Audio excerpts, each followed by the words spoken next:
ओम नमो भगवते वासुदेवाय। ज्येष्ठ मास कथा 22वां अध्याय। आज के अध्याय में हम सुनते हैं वट सावित्री व्रत का वर्णन। स्कंद जी कहने लगे कि हे ऋषियों, इस ज्येष्ठ मास की त्रयोदशी से लेकर पूर्णिमा पर्यंत 3 दिन का यह सावित्री व्रत कहा गया है। इसको स्त्रियां सौभाग्य के लिए करती हैं। पतिव्रता स्त्रियां पूर्णिमा के दिन उपवास कर पतिव्रत तिथि में पारण करें।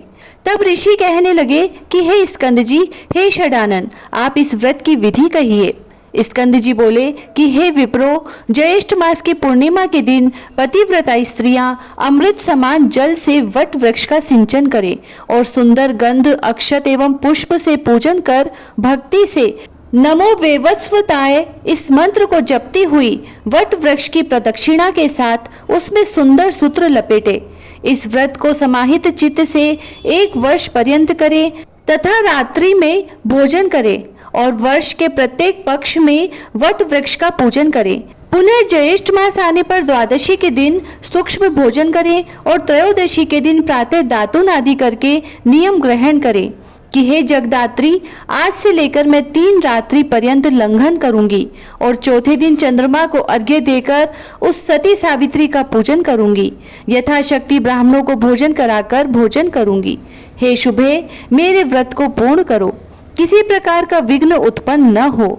पश्चात सप्त धान्य से पूरित वंश पात्र को कलश पर स्थापित करें और उस वंश पात्र पर वस्त्र सहित प्रतिमा रखें। स्वर्ण की प्रतिमा ब्रह्मा और सावित्री की तथा धर्मराज की प्रतिमा बनाकर पूजन करें। वट वृक्ष के मूल भाग पर स्थापित घट के ऊपर प्रतिमा 3 दिन तक स्थापित करें। पूर्णिमा के दिन प्रातः काल उठकर स्नानादि नित्य क्रिया करके सम्यक प्रकार से पूजन करें।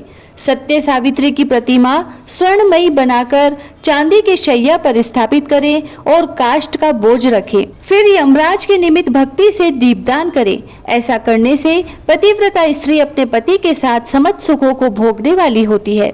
स्त्री हो, विधवा हो, अपुत्री हो, कुमारी हो, पति युक्ता हो या सुपुत्री हो, सभी को इस व्रत को करना चाहिए। अर्घ्य का मंत्र इस प्रकार है। हे ओंकार पूर्वके, हे देवी वीणा पुस्तक धारिणी, हे पतिव्रते, हे महाभागे, हे वंदी जाए, हे शुचिस्मित, हे दृढ़मते, आपको नमस्कार है। हे वेद गर्भे, हे निमित्त प्रिय भाषण करने वाली, हे सुव्रते, आप अवैधव्य और सौभाग्य तथा पुत्र पौत्र और सख्य यानी मित्रता का सुख प्रदान करें। हे सुव्रते, आप इस अर्घ्य को ग्रहण करें, आपको नमस्कार है। हे देव, आपसे देवता, असुर, दानव, मनुष्य सहित समस्त जगत व्याप्त है। हे देव, आप सत्य व्रत धारण करने वाले हैं। हे ब्रह्म रूप, आपको नमस्कार है। हे वेवस्वत, आप समस्त लोगों के कर्म साक्षी हो और शुभ तथा अशुभ कर्मों के विचार करता हो। आप इस अर्घ्य को ग्रहण करें, आपको नमस्कार है।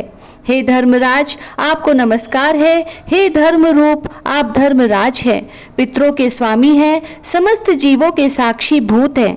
आप इस अर्घ्य को ग्रहण करें और मुझे पति सुख को प्रदान करें। इस प्रकार 1 वर्ष पर्यंत व्रत को करें। यदि कोई स्त्री असमर्थ हो तो 1 मास ही कर ले। यदि 1 मास व्रत करने का सामर्थ्य न हो तो 3 दिन का ही व्रत कर लें। इस प्रकार पवित्रात्मा 1 मास तक उपवास करे। जो कुलांगना ज्येष्ठ मास में प्रातःकाल स्नान नहीं करती है, महान व्रत रखने पर भी उन स्त्रियों का दुर्भाग्य होता है। जैसे अपवित्र अर्क यानी आक वृक्ष की समस्त वस्तुएं निष्फल होती है, उसी प्रकार ज्येष्ठ मास में समस्त कर्म करने पर भी स्नानादि प्रातःकाल न करने से सब निष्फल हो जाते हैं। हे ऋषियों, सावित्री के 3 दिन का व्रत तथा उसका विधान आप लोगों से कहा। व्यास जी राजा युधिष्ठिर से कहते हैं कि हे नराधिप, ज्येष्ठ मास की पूर्णिमा यदि ज्येष्ठ नक्षत्र से युक्त हो तो छाता जूता दान करने से राजा होते हैं। यह मैंने ज्येष्ठ मास का महात्म्य संक्षेप में आपको बतलाया और आपकी भक्ति देखकर और उससे प्रसन्न होकर शेष जो कुछ भी है वह सब भी कहूँगा। इति श्री ज्येष्ठ महात्म्य वट सावित्री व्रत वर्णन 22वां अध्याय समाप्त हुआ। जय श्री राधे।